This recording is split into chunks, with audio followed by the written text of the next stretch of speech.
1er octobre 331 avant notre ère. Non loin du village de Gaugamélès, les deux armées les plus puissantes du monde, l'armée perse et l'armée macédonienne, se font face. Malgré leur infériorité numérique, les Macédoniens chargent les premiers. Leur jeune commandant, Alexandre, donne l'ordre à ses troupes d'élite d'attaquer le centre du front perse.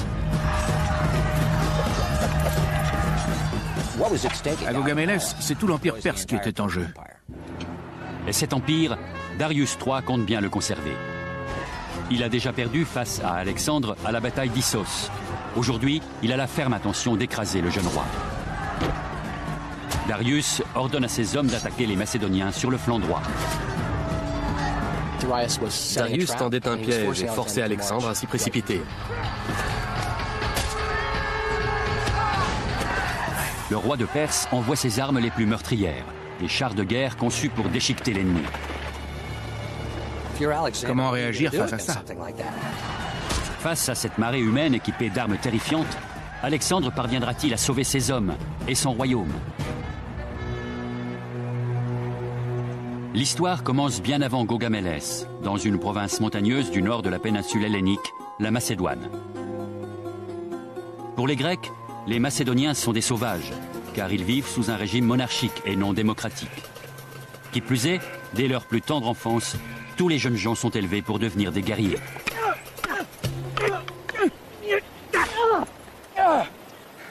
Allez, bats-toi, bats-toi, Alexandre! Alexandre connaissait très bien l'épopée homérique.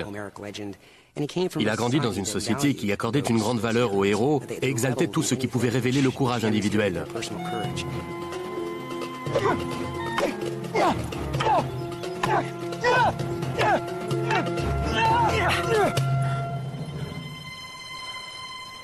Le père d'Alexandre est le roi Philippe II de Macédoine. Ce grand conquérant, aujourd'hui grisonnant, a passé sa vie à étudier l'art de la guerre. C'est Philippe qui, à la tête de son armée, a unifié la Macédoine. À 16 ans, il nomme Alexandre commandant de cavalerie. Philippe n'est pas seulement un grand homme d'État, c'est aussi un grand novateur. Philippe a fait de la Macédoine l'État le plus puissant du monde antique. Il a littéralement révolutionné l'organisation et les pratiques militaires.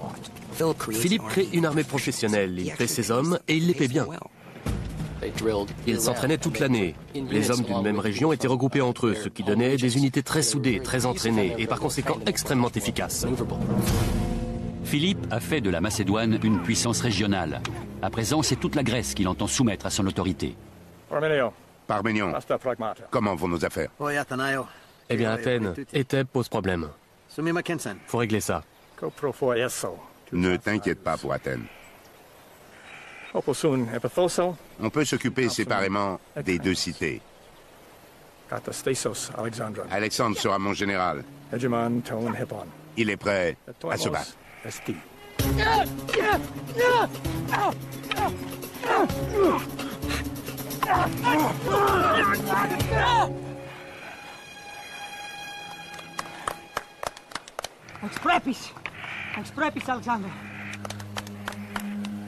Mais quelqu'un d'autre joue un rôle déterminant dans la vie d'Alexandre.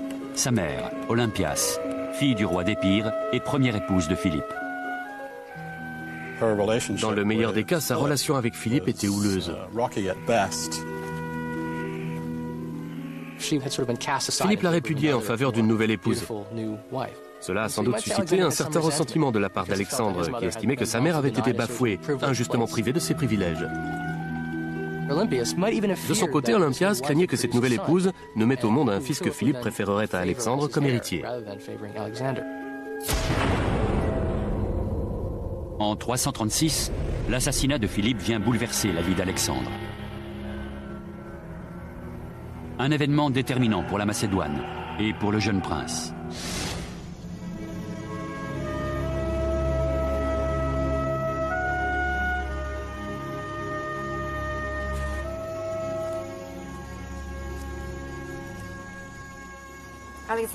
Alexandre. Mon père est mort. Oui. Mais tu es roi, Alexandre.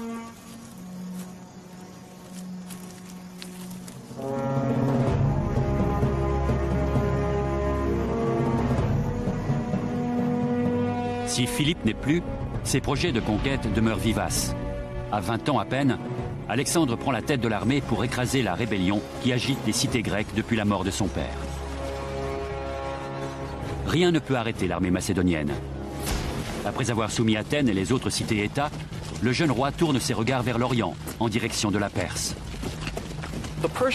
L'Empire perse a été le premier empire de l'histoire. Jusque-là, jamais le monde n'avait rien connu d'aussi grand, d'aussi organisé. À son apogée, il s'étendait de la frontière indo-pakistanaise jusqu'à la Macédoine, en passant par l'Égypte au sud. Les Perses et les Grecs se faisaient régulièrement la guerre depuis à peu près 550 avant Jésus-Christ, c'est-à-dire plus de 200 ans. La Perse avait envahi la Grèce, conquis la Macédoine, réduit Athènes en cendres, violé les temples des dieux. Alexandre a grandi avec l'idée que la conquête suprême, c'était l'Empire perse. En 334, Alexandre et ses 45 000 hommes font route vers l'Est et pénètrent sur le territoire de l'Empire perse. La légende raconte qu'en traversant l'Anatolie, Alexandre s'arrête dans un temple aux environs de la ville de Gordion.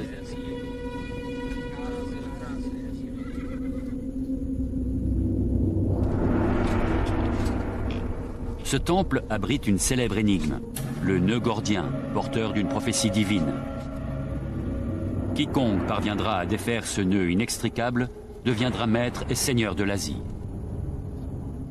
Alexandre ne peut s'empêcher de relever le défi, lui qui a d'ores et déjà proclamé qu'il s'emparerait du continent.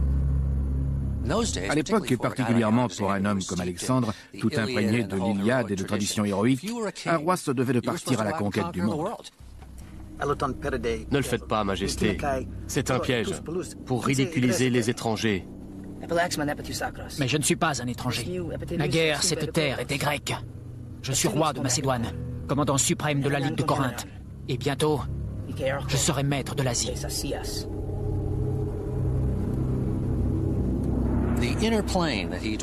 Son monde intérieur était peuplé de héros comme Achille, Hector ou Héraclès.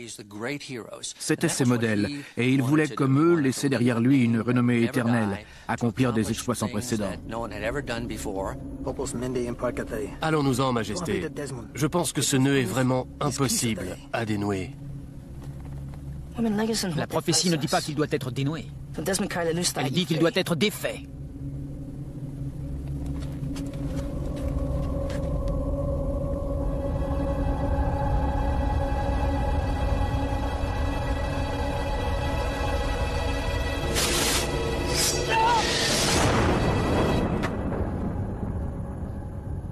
Peu importe la méthode, le nœud est défait. Que cette histoire soit vraie ou non, elle est révélatrice du caractère d'Alexandre. Elle nous apprend qu'il était prêt à chercher des solutions inventives, et plus encore qu'il était déterminé à réussir. Les historiens sont partagés sur la véracité de l'épisode gordien. En revanche, ils sont unanimes sur la volonté et le génie d'Alexandre. Deux qualités qui ne tarderont pas à être mises à l'épreuve lors de l'une des plus grandes batailles de l'Antiquité. À présent, l'affrontement est imminent. C'est un choc de titans qui scellera le destin de l'ensemble du monde connu.